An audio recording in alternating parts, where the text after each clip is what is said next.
Assalamualaikum warahmatullahi wabarakatuh. Halo, bertemu lagi dengan saya Rismawati Ramdhani. Di video kali ini kita akan melanjutkan materi matematika ekonomi. Kita akan membahas tentang statika komparatif, konsep derivatif, aturan diferensial, dan aplikasinya dalam ekonomi. Baik, statika komparatif menelaah tentang perbandingan keadaan equilibrium yang berbeda yang dihubungkan dengan himpunan nilai parameter dan variabel eksogen yang berbeda. Permasalahan yang dipertimbangkan adalah bagaimana mencari tingkat perubahan nilai equilibrium dari variabel endogen terhadap perubahan parameter khusus atau variabel eksogen. Secara umum akan dibahas tingkat perubahan suatu variabel Y sebagai tanggapan terhadap suatu perubahan dalam variabel X, di mana kedua variabel tersebut saling berhubungan melalui fungsi Y sama dengan Fx. Nah, konsep matematis yang digunakan adalah kalkulus diferensial, yaitu konsep derivatif. Jadi, sekali lagi kita akan menentukan bagaimana tingkat perubahan variabel Y sebagai tanggapan dari perubahan variabel X, gitu. Nah, sekarang kita akan membahas tentang tingkat perubahan dan derivatif. Pertama, kita akan membahas tentang hasil bagi perbedaan.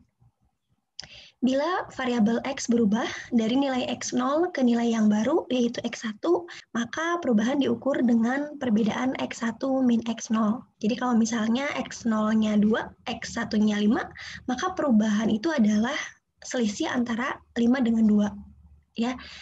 Jadi perubahannya adalah 3. Gitu ya. Nah, perubahan X ini dinotasikan seperti ini, delta X sama dengan X1 min X0. Ya. Jadi untuk kasus yang tadi, delta X-nya sama dengan 3. Gitu. Nah, jika X berubah dari nilai X0 ke nilai yang baru, yaitu X1, maka di sini berdasarkan persamaan ini, maka X1-nya akan sama dengan delta X plus X0. Ya, jadi X0-nya dipindah ruas ke ruas yang sama dengan delta X. Nah, jadi nilai barunya itu adalah X1 yang merupakan X0 ditambah delta X. Maka nilai fungsi Y-nya akan berubah dari fx0 menjadi fx1 gitu kan. Nah, di mana fx1-nya ini adalah fx0 plus delta x gitu. Sehingga perubahan dalam Y per unit perubahan X ya disebut sebagai hasil bagi perbedaan yang nilainya adalah seperti ini. Delta Y per delta X sama dengan F dari X0 plus delta X min fx0. Nah, nilai ini diperoleh dari sini ya, perubahan dari Y-nya ini atau delta Y-nya itu adalah perbedaan antara fx0 plus delta X dengan fx0. Jadi nilai dari delta Y-nya adalah fx0 plus delta X dikurang fx0. Jadi misalnya ketika X-nya 0, ya ketika X-nya 2, ternyata fx-nya itu 10 misalnya. Dan ketika X-nya bernilai 5 gitu ya, maka fx-nya bernilai 20 misalnya. Nah, maka delta Y-nya adalah 20 dikurangi 10, yaitu 10 gitu ya. Jadi sekali lagi delta Y itu adalah perbedaan antara fx1 dengan fx0 atau fx1 dikurang fx0. Di mana fx1-nya ini adalah fx0 plus delta x karena x1-nya adalah x0 plus delta x seperti yang dijelaskan tadi ya berdasarkan persamaan ini. Nah, sekali lagi jadi hasil bagi perbedaannya atau perubahan dalam Y per unit perubahan X itu adalah delta Y per delta X sama dengan F dari X0 plus delta X dikurang Fx0 per delta X. Delta X ini adalah X1 min X0 gitu ya. Yang atas ini adalah fx1 min fx0 gitu ya. Seperti itu. Nah, hal khusus yang akan dibahas yang terkait dengan masalah ekonomi kita adalah derivatif gitu ya. Nah, di mana derivatif dari fungsi Y itu sama dengan dy per dx. Nah, notasinya adalah f aksen X, di mana ini tuh sama saja dengan limit dari delta Y per delta X, di mana delta X-nya mendekati 0. Nah, jadi limit dari yang tadi ya, yang ini ya. Namun di sini limit delta X-nya mendekati 0, artinya di sini delta X-nya mendekati 0, itu artinya delta X-nya nilainya dekat ke 0, namun tidak sama dengan 0 gitu. Ya, jadi apa yang terjadi ketika delta X-nya mendekati 0. Gitu. Itu yang akan kita bahas. Di sini konsep seperti ini disebut sebagai dy per dx, gitu ya. Atau di sini kita bisa sebut saja sebagai turunan atau diferensial, gitu ya. Nah, di sini kita akan membahas beberapa aturan dari derivatif ya, atau aturan diferensial. Pertama kita akan membahas tentang aturan diferensial untuk fungsi satu variabel.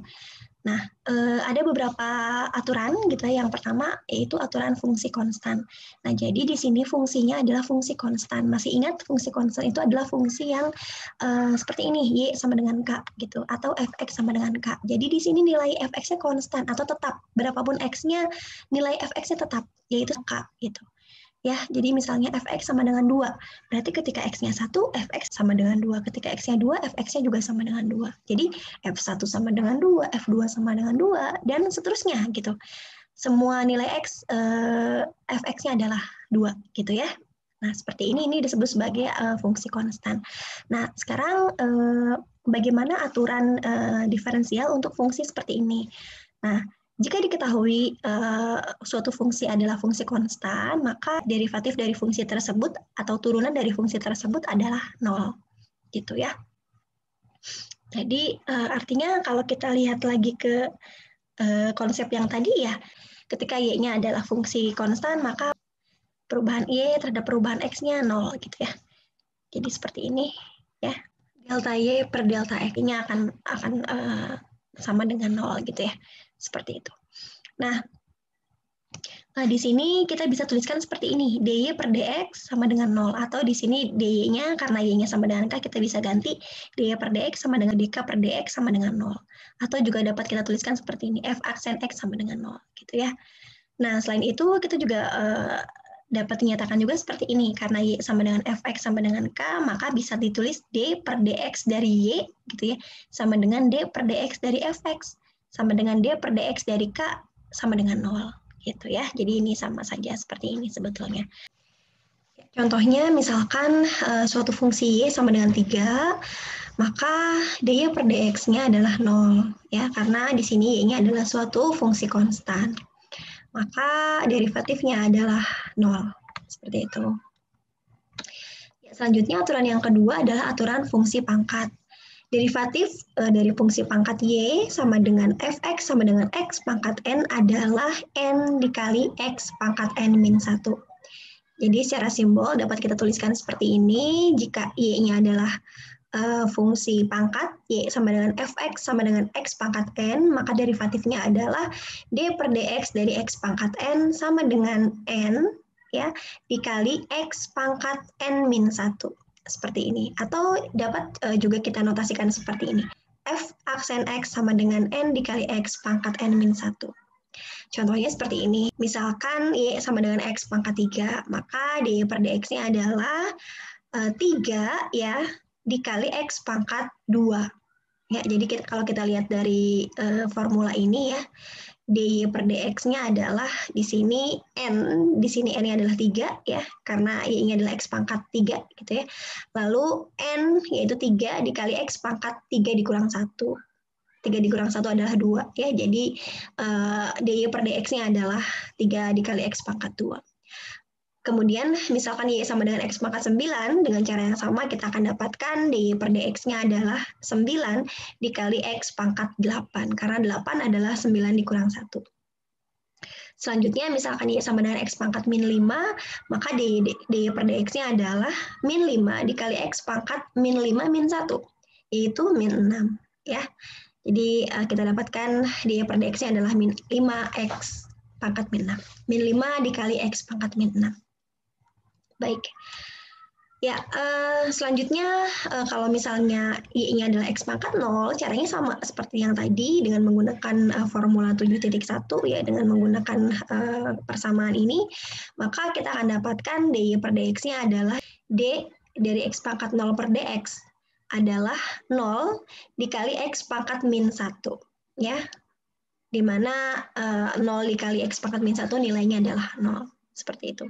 Kemudian y sama dengan akar x. Nah, akar x ini kita tahu akar x sama dengan x pangkat 1/2 ya. Jadi dengan cara yang sama kita akan dapatkan d per dx dari akar x ini adalah setengah, ya, n-nya di sini setengah dikali x dipangkatkan n-1, setengah min 1. Setengah min 1 adalah min setengah. Jadi turunan atau derivatif dari fungsi ini adalah setengah dikali x pangkat min setengah. X pangkat min setengah ini adalah 1 per x pangkat setengah, gitu ya. Dan 1 per x pangkat setengah itu adalah 1 per akar x. Jadi setengah dari x pangkat min setengah adalah setengah dari 1 per akar x.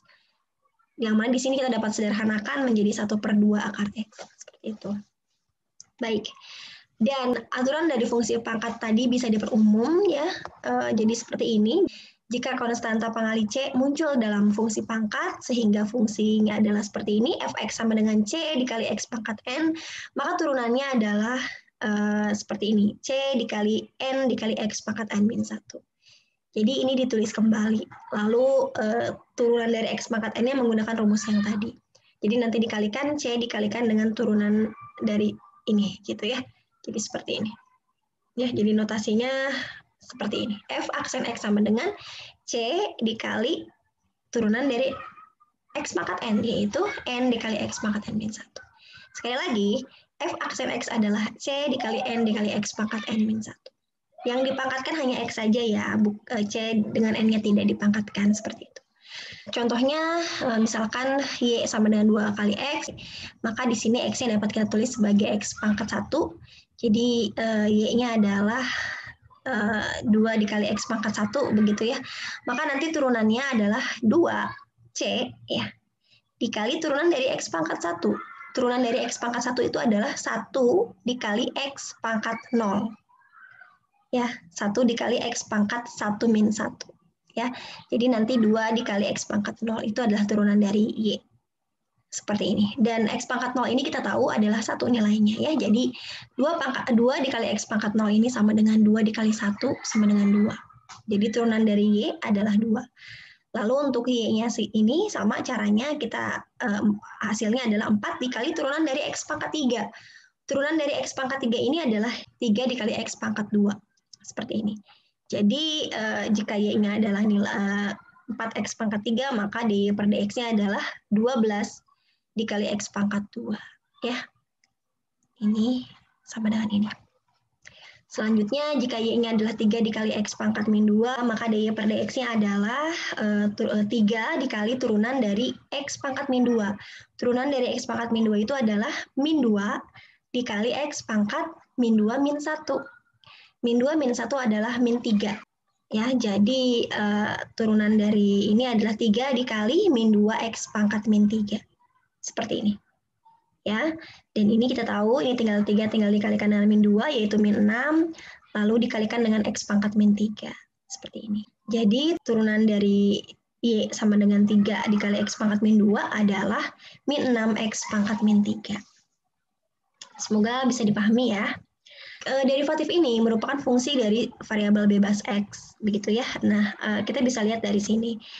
Derivatif ini adalah f aksen X, ya, ini adalah fungsi dari variabel bebas X. Dalam contoh 2, bagian 1 misalnya, yang ini misalnya, ya, di sini ada f aksen X-nya adalah 3X kuadrat, gitu ya. Nah, saya tulis kembali di sini. Nah, f aksennya 3X kuadrat atau dy per dx-nya adalah 3X kuadrat. Mungkin lebih mudah kita lihat dari notasi yang ini, ya. F aksen X sama dengan 3X kuadrat. Di mana di sini ketika nilai X-nya berbeda, maka nilai derivatif F aksen X-nya pun berbeda. Jadi misalnya ketika X-nya adalah 1, begitu ya, kita tinggal substitusikan nilai 1-nya ke sini, ke X ini. Jadi F aksen 1 sama dengan 3 dikali 1 pangkat 2. Nilainya adalah 3 dikali 1, yaitu 3. Gitu ya. Ketika X-nya 2, ya, kita bisa substitusikan lagi ke sini, maka F aksen 2 itu adalah 3 dikali 2 pangkat 2. 2 pangkat 2 adalah 4. Jadi F aksen 2 adalah 3 dikali 4, yaitu 12. Ya, dapat kita lihat di sini. Ketika nilai X-nya berbeda, maka F aksen X-nya pun berbeda. Gitu ya. Nah, Nilai derivatif khusus ini dapat diekspresikan dengan cara seperti ini, dengan notasi seperti ini. Jadi dy per dx-nya berapa untuk x sama dengan 1 gitu ya. Ya berarti kita tinggal mensubstitusikan nilai 1 ke dy per dx-nya gitu ya. Jadi ke sini. Untuk x-nya 1, ya sama aja seperti tadi. Jadi bisa di sini 3 dikali 1 kuadrat, bisa juga dari sini. 3 dikali 1 kuadrat sama dengan 3. Dan ketika x-nya 2, maka dy per dx-nya berapa? Dy per dx-nya adalah 12. Tadi kita sudah bahas. Jadi bisa ditulis seperti ini, dy per dx untuk x sama dengan 12. Dy per dx untuk x sama dengan 2 adalah 12. Dy per dx untuk x sama dengan 1 adalah 3. Nah, namun notasi ini lebih banyak digunakan karena mungkin lebih sederhana notasinya gitu ya. Jadi biasanya langsung f aksen 1 sama dengan 3, f aksen 2 sama dengan 12. Seperti itu. Tidak dengan notasi seperti ini ya. Oke, nah kalau tadi kita membahas tentang diferensial dari satu fungsi dengan satu variabel. Nah, sekarang kita akan membahas aturan diferensial yang melibatkan dua fungsi, dua atau lebih fungsi dari variabel yang sama. Jadi ada dua atau lebih fungsi, tapi variabelnya sama, misalkan x. Jadi kalau dua fungsi, misalkan fx dengan gx, gitu. Kita akan melakukan diferensial dari operasi dari fungsi-fungsi tersebut. Nah, di sini ada 3 hal yang akan kita bahas, ada 3 aturan. Jadi ada 3 aturan untuk diferensial yang melibatkan dua atau lebih fungsi dari variabel yang sama.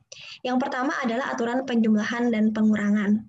Nah, jadi di sini derivatif dari penjumlahan atau pengurangan dari dua fungsi adalah penjumlahan atau pengurangan dari derivatif dua fungsinya. Gitu ya. Jadi derivatif dari penjumlahan fx dengan gx itu sama dengan penjumlahan dari derivatif fx dengan derivatif gx gitu. Jadi ini sama aja dengan kita menghitung derivatif dari fx dulu, lalu kita hitung derivatif dari gx, lalu kita jumlahkan hasilnya gitu ya. Untuk pengurangannya pun sama seperti itu.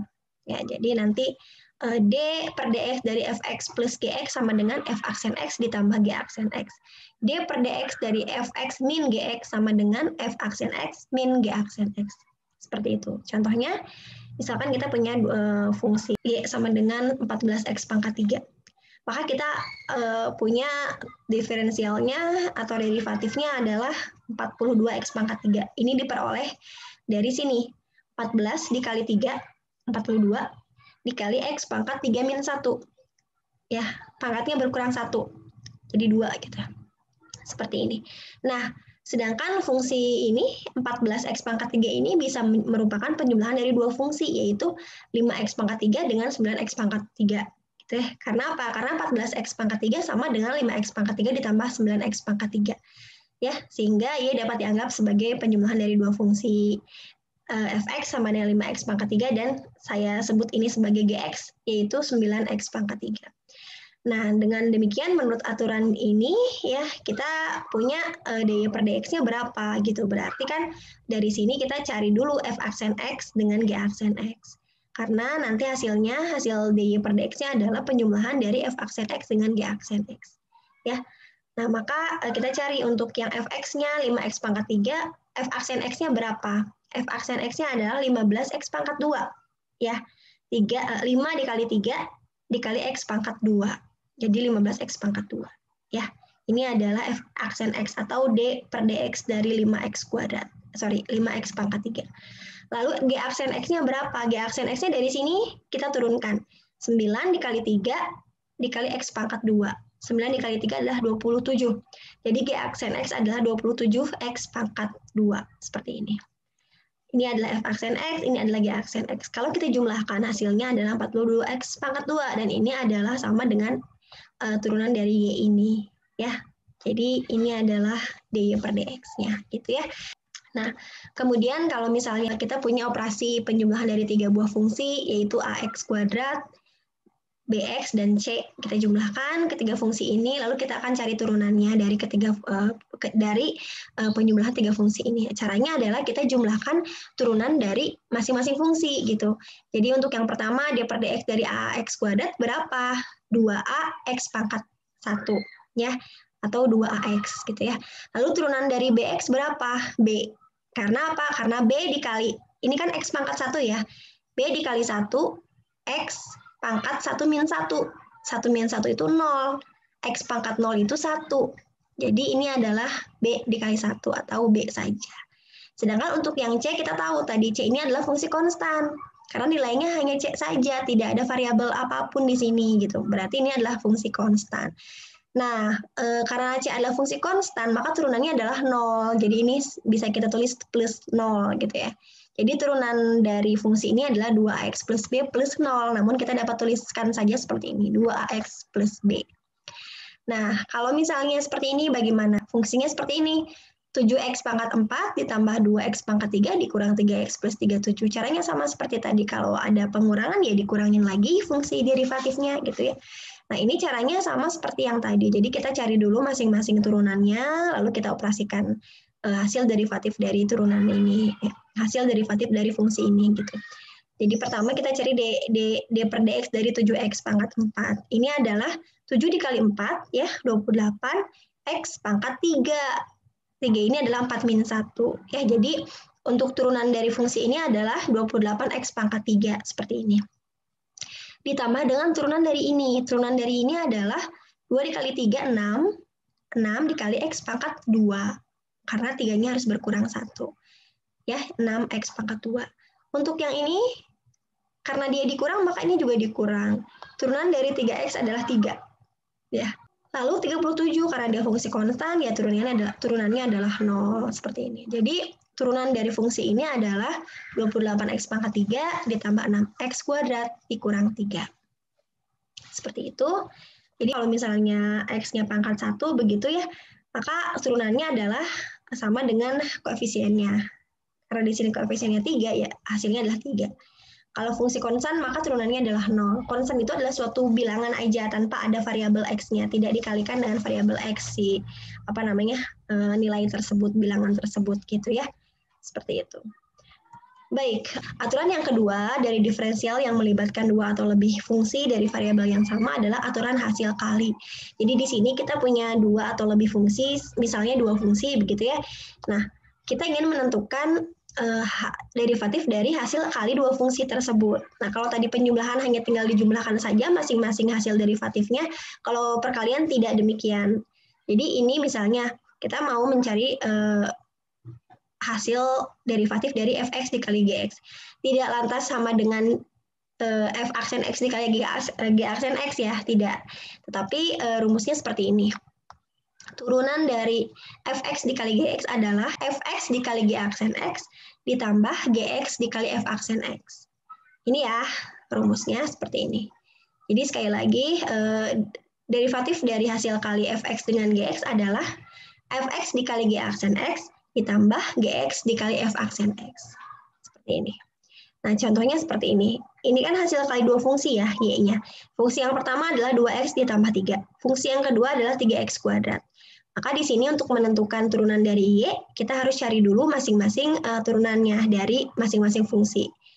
Dari fungsi yang pertama, sebut saja ini fungsinya fx gitu ya. Saya tulis di sini fx sama dengan 2x tambah 3. Lalu untuk yang ini adalah gx misalnya. Gx sama dengan 3x pangkat 2. Maka kita bisa menggunakan rumus ini gitu ya. Kita bisa cari turunan dari ini. Nah, kita cari dulu turunan dari fx. Turunan dari fx itu adalah 2. Kenapa? Karena di sini 2x ya, turunannya adalah 2. Sedangkan 3 turunannya adalah 0. Jadi f aksen x adalah 2. Lalu gx turunannya berapa? Yaitu 3 dikali 2, 6 dikali x pangkat 1. Ya, jadi 6 dikali x pangkat 1 adalah 6x. Jadi kita punya f aksen x-nya 2 dan g aksen x-nya 6x. Dengan menggunakan rumus ini, maka turunan dari fungsi ini adalah fx. Fx-nya ini, ya, seperti ini, dikali g aksen x. G aksen x-nya 6x. Ya, dikali 6x, ditambah gx. Gx-nya adalah 3x kuadrat. Ya, ini, ya, dikali f aksen x. F aksen x-nya adalah 2. Seperti ini. Nah, jadi turunan dari ini adalah ini.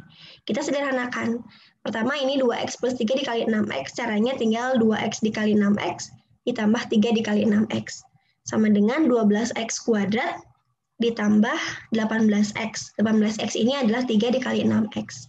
12x kuadrat ini adalah 2x dikali 6x. Ya, seperti ini, seperti ini. Selanjutnya ini 3x kuadrat dikali 2 adalah 6x kuadrat. Seperti ini. Nah, kalau di sini ada x kuadrat yang muncul di sini dan di sini, maka kita bisa langsung jumlahkan saja koefisiennya. Maka ini 12x kuadrat ditambah 6x kuadrat adalah 18x kuadrat. Tinggal ditambah dengan sisanya, yaitu 18x. Jadi turunan dari fungsi ini adalah 18x kuadrat ditambah 18x. Seperti itu ya. Nah, selanjutnya aturan hasil kali ini dapat diaplikasikan ketika kita mau mencari fungsi pendapatan marginal dari fungsi pendapatan rata-rata. Nah, jika diketahui fungsi pendapatan rata-ratanya dalam bentuk tertentu, gitu ya, bentuk khusus, misalnya AR sama dengan 15 min Q. AR ini adalah fungsi pendapatan rata-ratanya, ya. Dan Q-nya adalah outputnya. Nah, seperti ini, maka fungsi pendapatan marginalnya ini adalah dapat diketahui dengan kita menentukan terlebih dahulu fungsi pendapatan total, di mana fungsi pendapatan total ini adalah R, notasinya. R adalah hasil kali dari fungsi pendapatan rata-rata dengan Q-nya, gitu ya. Jadi, R ini adalah hasil kali dari AR dengan Q. Hasil kali dari fungsi pendapatan rata-rata dengan outputnya. Karena AR-nya udah ada di sini, 15 min Q, maka kita bisa substitusikan ke sini. Ini AR-nya, ini Q-nya. AR dikali Q. Kita sederhanakan, ini sama dengan 15 dikali Q, dikurang Q dikali Q. 15 Q dikurang Q kuadrat. Nah, ini adalah fungsi pendapatan totalnya. Nah, kemudian fungsi pendapatan marginalnya itu adalah turunan dari fungsi pendapatan total. Gitu. Jadi dari sini kita turunkan. Kita akan mendapatkan fungsi pendapatan marginal dari fungsi pendapatan total. Jadi MR notasinya ya. MR-nya itu adalah turunan dari R terhadap Q. Kalau tadi kan turunan dari Y terhadap X ya, karena kan Y-nya itu adalah fungsi dalam X, Fx gitu. Kalau di sini kan R-nya adalah fungsi dalam Q. Gitu ya. Jadi variabelnya adalah Q, variabel bebasnya adalah Q. Jadi dr-nya diturunkannya terhadap Q. Jadi dr per dq. Nah, sama seperti yang tadi. Di sini r-nya adalah y-nya dan q-nya adalah x-nya gitu. Jadi caranya sama. Ini sama seperti kita menurunkan 15x gitu ya. 15x diturunkan adalah 15, ya kan?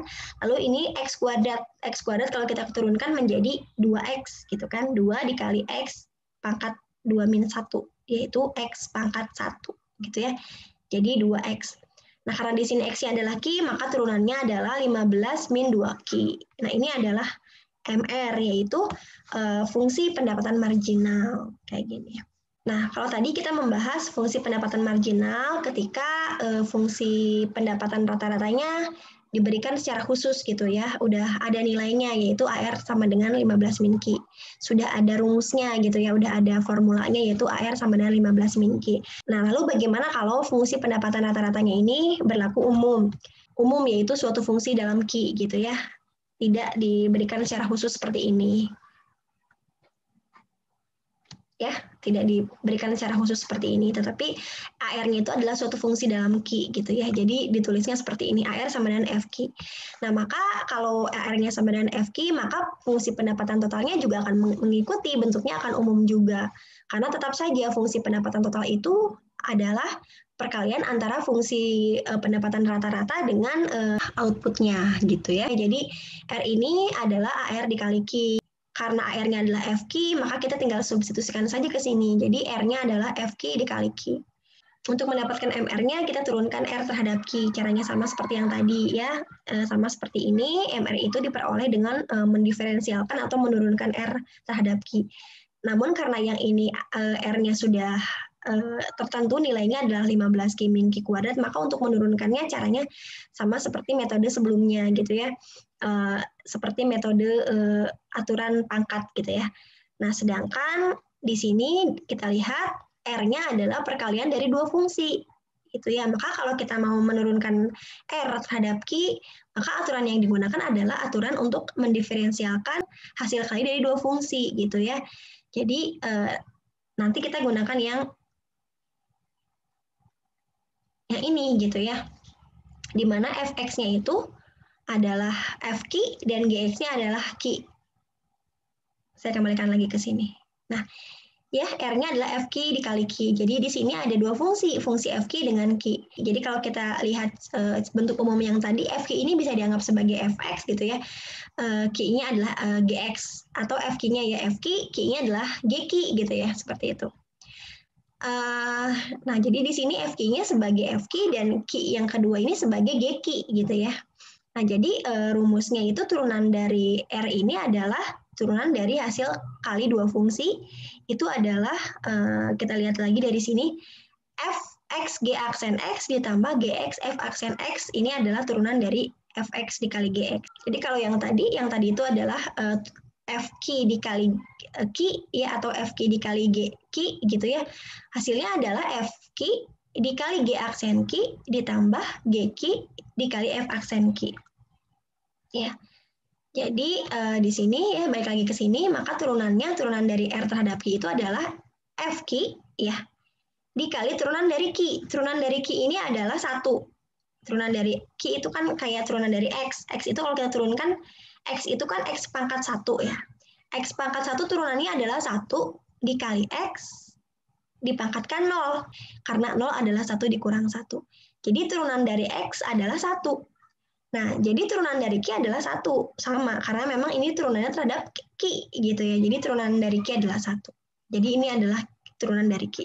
Ditambah dengan Gx dikali F aksen X, gitu ya. Gx-nya atau Gq-nya di sini Q, gitu ya. Q dikali F aksen Q. F aksen Q-nya kita tulis aja seperti ini, F aksen Q. Jadi ini bisa kita sederhanakan, Fq dikali 1 adalah Fq, ya seperti ini. Q dikali F aksen Q adalah Qf aksen Q. Nah, ini adalah fungsi pendapatan marginal secara umum. Jika diketahui fungsi pendapatan rata-ratanya adalah fungsi umum gitu. Seperti ini ya. Maka didapatkan seperti ini. Nah, ini berlaku untuk AR yang mana saja gitu ya. Ini berlaku untuk AR secara umum. Jadi kalau misalnya diberikan nilai AR tertentu ya kita tinggal bisa langsung substitusikan aja ke sini nilai AR-nya gitu. Seperti contohnya untuk AR yang ini gitu 15 min Q. Ya kita tinggal masukkan ini adalah FQ gitu kan. Ini adalah FQ karena AR adalah FQ. Ya. Nah, AR adalah FQ. Jadi di sini FQ-nya adalah 15 min Q. Nah, 15 min Q-nya nanti jadi FQ di sini 15 min Q. Lalu di sini ditambah Q dikali F aksen Q. F aksen Q itu berarti turunan dari 15 min Q. Turunan dari 15 min Q itu adalah min 1. Ya, karena turunan dari 15-nya 0, turunan dari min Q-nya adalah min 1. Jadi di sini 15 min Q ditambah Q dikali min 1. Gitu ya. Q dikali min 1 adalah min Q. Jadi 15 min Q, yaitu 15 min 2Q. Ya kan? Nah, ternyata sama aja hasilnya gitu ya. Seperti itu. Nah, sedangkan ini secara umum gitu. Ini bisa dipakai untuk rumus-rumus yang lain gitu ya. Kalau ini kan AR-nya hanya segini gitu, hanya ditentukan seperti ini rumusnya gitu. Sedangkan untuk AR yang lain hasilnya bukan seperti ini gitu ya. Jadi untuk nilai AR yang lain kita bisa substitusikan ke rumus yang ini begitu. Selanjutnya, mengingat bahwa FQ ini menunjukkan fungsi AR gitu ya. AR adalah FQ, maka persamaan ini dapat disusun kembali menjadi seperti ini. Nah, ini kan MR itu adalah FQ plus QF aksen Q. Nah, FQ-nya ini saya bisa ganti dengan AR, jadi kita dapatkan MR sama dengan AR plus QF aksen Q. Lalu AR ini saya pindah ruaskan ke sini, menjadi min AR. Jadi di ruas kirinya adalah MR min AR. MR min AR itu adalah MR min FQ ya, sama aja di sini AR-nya dipindahkan lagi dengan FQ, yaitu ruas kanan yang tadi setelah FQ-nya dipindahkan ruas ke kiri, yaitu QF aksen Q, seperti ini. Jadi saya dapatkan MR min AR adalah QF aksen Q. Yang mana ini memberikan arti bahwa hubungan antara MR dan AR itu ada gitu. Jadi di sini MR dengan AR ini perbedaannya itu selalu sebesar Q dikali F aksen Q. Itu kan karena di sini kan MR min AR ini menyatakan selisih antara MR dengan AR. Selisihnya adalah sebanyak ini gitu, ya. Oke, tadi adalah aturan yang kedua ya untuk diferensial yang melibatkan dua atau lebih fungsi dengan variabel yang sama. Aturan yang pertama itu adalah aturan penjumlahan dan pengurangan. Aturan kedua adalah aturan hasil kali. Dan yang ketiga ini adalah aturan hasil bagi.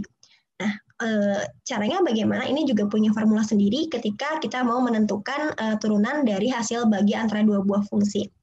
Yaitu misalnya fungsinya adalah fx dengan gx.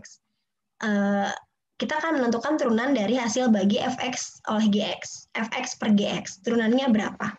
Nah, ini caranya adalah rumusnya seperti ini. D per dx dari fx per gx adalah f aksen x dikali gx dikurang fx dikali g aksen x dibagi g kuadrat x. Nah, ini ya, ini harus diingat gitu ya. Nah, jadi di sini f aksen x, gx min fx g aksen x per g kuadrat x. Jangan tertukar ya, di sini harus f aksen dulu, nggak boleh g aksen, karena nanti ini minus kan. Kalau misalnya ini plus, baru ini bisa yang mana dulu bebas. Tapi karena ini minus, jadi harus yang ini dulu. Yang f aksen x dulu dikali gx, lalu dikurang oleh fx dikali g aksen x, lalu dibagi oleh g kuadrat x. Contohnya, di sini d per dx dari 2x min 3 per x plus 1. Nah, maka di sini f aksen x-nya dulu. F aksen x-nya berapa gitu. Fx-nya kan 2x min 3, berarti turunannya adalah 2. Gitu ya, 2. Nah, ini adalah 2 ini adalah f aksen x. Lalu dikali oleh gx. Gx-nya adalah x plus 1, berarti 2 dikali x plus 1. Dikurang fx dikali ini. G aksen X. Fx-nya itu adalah ini, 2x min 3 ya. Ini adalah fx-nya dikalikan dengan G aksen X. Gx-nya adalah ini, maka G aksen X-nya adalah 1, yaitu koefisien dari si X ini. Ya, jadi 1. Dibagi G kuadrat X, dibagi Gx dikuadratkan gitu ya. X plus 1 dikuadratkan. Nah, ini hasilnya. Ini adalah turunan dari 2x min 3 per x plus 1. Namun ini bisa kita sederhanakan lagi. Ya, jadi di sini 2 dikali x ditambah 2 dikali 1, jadi 2x plus 2, nanti dikurangi oleh ini, 2x dikali 1 itu adalah 2x, ya. 3 dikali 1 itu adalah 3. Jadi di sini min 2x, min 3. Min 3 adalah plus 3, ya. Jadi seperti ini. Ini masih bisa kita sederhanakan lagi. Di sini ada 2x, di sini ada min 2x, maka ini bisa 0 gitu ya. Sisanya adalah 2 ditambah 5. Yang bawahnya tetap seperti ini. Nah, jadi ini adalah turunan dari 2x min 3 per x plus 1. Nah, kemudian jika kita punya fungsi seperti ini, ya, ax kuadrat plus b per cx, bagaimana turunannya? Caranya sama seperti yang tadi. Di sini fx-nya adalah ax kuadrat plus b, dan gx-nya adalah cx. Maka hasil turunannya adalah f aksen x dikali gx. F aksen x ya dari sini diturunkan menjadi 2ax gitu ya. Ini adalah f aksen x, ini adalah gx-nya. Maka ini dikali gx. Dikurang dengan g aksen x dikali ini, fx. G aksen x-nya itu adalah c ya. C, ini g aksen x. Fx-nya adalah ax kuadrat plus b. Seperti ini, dibagi oleh g kuadrat x. Dibagi oleh cx dikuadratkan. Seperti ini. Ini kita bisa sederhanakan menjadi 2a cx kuadrat. Seperti ini. Yang ini min acx kuadrat. Gitu ya, seperti ini. Min lagi C dikali B. Ya, kalau yang tadi kan C dikali AX kuadrat. Ini. Nah, dikurangi lagi oleh C dikali B. Min BC. Dibagi oleh C kuadrat X kuadrat. Nah, yang atas ini bisa kita sederhanakan lagi. Di sini ada 2ACX kuadrat min ACX kuadrat. Maka di sini tinggal 2 dikali dikurang 1. Lalu hasilnya dikali ACX kuadrat. Dan ini sama dengan ACX kuadrat. Ya, sisanya adalah min BC dituliskan lagi di sini dan C kuadrat X kuadratnya dituliskan di sini. Namun sekarang perhatikan di atas ada C, di bawah juga ada C. Maka C-nya bisa hilang 1. Ya, yang atas hilang dibagi oleh yang C yang ini. Ya, maka yang bawah C-nya tinggal pangkat 1 gitu ya. Maka yang atas menjadi AX kuadrat min B. Yang bawah adalah CX kuadrat. Ya. Ini adalah turunan dari AX kuadrat plus B per CX. Ya, selanjutnya ini adalah aplikasinya ya, penerapan dari aturan hasil bagi pada diferensial. Jadi di sini kita bisa menentukan hubungan antara fungsi biaya marginal dengan biaya rata-rata. Nah, jika diketahui fungsi biaya total yaitu C, notasinya ya, C yaitu CQ. Jadi fungsi biaya total ini adalah CQ, fungsi dalam Q, itu ya, variabelnya adalah variabel Q. Kemudian fungsi biaya rata-ratanya adalah AC, gitu ya. Nah, AC itu adalah hasil bagi antara CQ dengan Q. Hasil bagi antara fungsi biaya total dengan fungsi outputnya. Nah, jadi AC ini adalah hasil bagi antara dua fungsi dalam Q.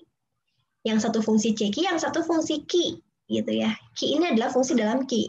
Kayak fx sama dengan x. Nah, itu adalah fungsi dalam x, gitu kan. Jadi di sini fq-nya adalah Q, gitu ya. Ini adalah fungsi dalam Q. Yang ini bisa ditentukan selama Q-nya lebih dari 0, gitu ya. Nah, oleh karena itu, tingkat perubahan AC terhadap Q dapat dicari dengan mendiferensialkan AC-nya terhadap Q, gitu ya.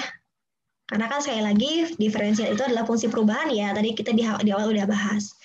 Nah, jadi di sini untuk menentukan tingkat perubahan dari AC ini terhadap Q, kita turunkan AC-nya terhadap Q. Dan karena AC-nya ini adalah CQ dibagi Q, maka turunan AC terhadap Q ini sama dengan turunan dari hasil bagi CQ dengan Q, gitu ya. Seperti pada formula sebelumnya bahwa turunan dari hasil bagi dua fungsi ini adalah turunan dari CQ dikali Q dikurang CQ dikali turunan dari Q. Jadi kita tuliskan seperti ini. Ini adalah turunan dari CQ, ini adalah Q-nya, ini adalah CQ, ini adalah turunan dari Q. Turunan dari Q adalah 1, ya. Dibagi Q kuadrat, dibagi yang bawah ini GX gitu ya, GX kuadrat atau GQ. Ini FQ gitu ya, seperti itu. Ini bisa kita sederhanakan, di sini menjadi 1 per Q, gitu ya, maka di sini masih ada Q. 1 per Q, nanti di sini menjadi 1 per Q dikali C aksen Q dikali Q min CQ per Q, gitu ya, karena Q-nya hilang 1 di sini. Namun di sini C aksen Q dikali Q dibagi Q adalah C aksen Q, gitu kan. Jadi yang ini menjadi seperti ini.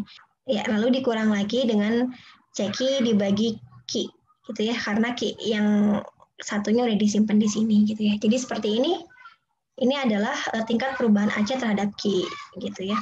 Nah, dalam hal ini kita bisa nyatakan bahwa untuk Q yang lebih dari 0, dari persamaan ini kita bisa dapatkan di sini nilai D per DQ dari CQ per Q ini akan bernilai positif jika C aksen Q ini lebih besar dari ini, gitu kan. Nah, jadi jika C aksen Q lebih besar dari nilai ini, ya, maka nilai ini akan positif. Dan jika sama nilai ini dengan nilai ini, maka ini akan 0, gitu ya. Jadi seperti ini. D per DQ dari CQ per Q akan 0 jika nilai ini sama dengan ini. Dan juga dia akan bernilai negatif jika nilai AC aksen Q-nya lebih kecil daripada nilai ini. Seperti ini, ya. Karena derivatif C aksen Q merupakan fungsi dari biaya marginal MC, dan CQ per Q menunjukkan fungsi AC, fungsi biaya rata-rata, gitu ya. Maka arti ekonomi dari formula 7.5 ini adalah seperti ini.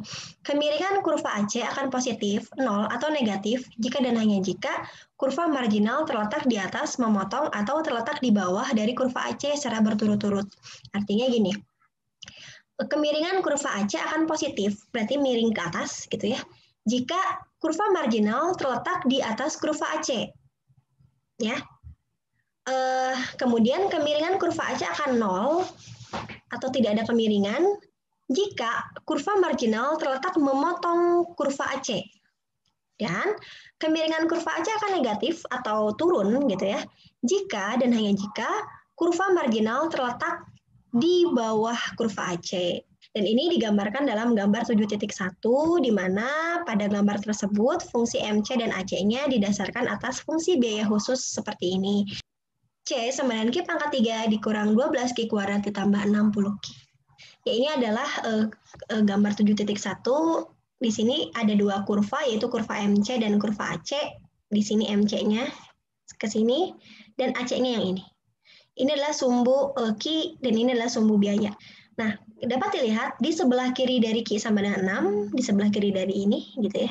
Kita lihat AC-nya menurun. AC itu yang ini ya. AC-nya menurun, turun ke sini gitu ya. Sehingga MC-nya terletak di bawahnya. MC-nya terletak di bawahnya gitu ya. Lalu di sebelah kanan dari Q, di sebelah sini kita lihat AC-nya naik gitu ya. AC-nya naik dan MC-nya berada di atasnya gitu. Dan pada saat Q-nya sama dengan 6, berarti persis di titik ini kemiringannya 0, tidak ada kemiringan gitu ya. Di titik ini tidak ada kemiringan dan MC dan AC memiliki nilai yang sama, yaitu nilai ini, titik ini gitu ya. Nilai MC-nya ada di sini dan AC-nya pun ada di sini gitu ya. Seperti itu. Baik, itu saja yang dapat saya sampaikan pada video kali ini. Semoga dapat dipahami dan semoga bermanfaat. Terima kasih telah menyimak sampai akhir. Saya Risma Tiramdani. Wassalamualaikum warahmatullahi wabarakatuh.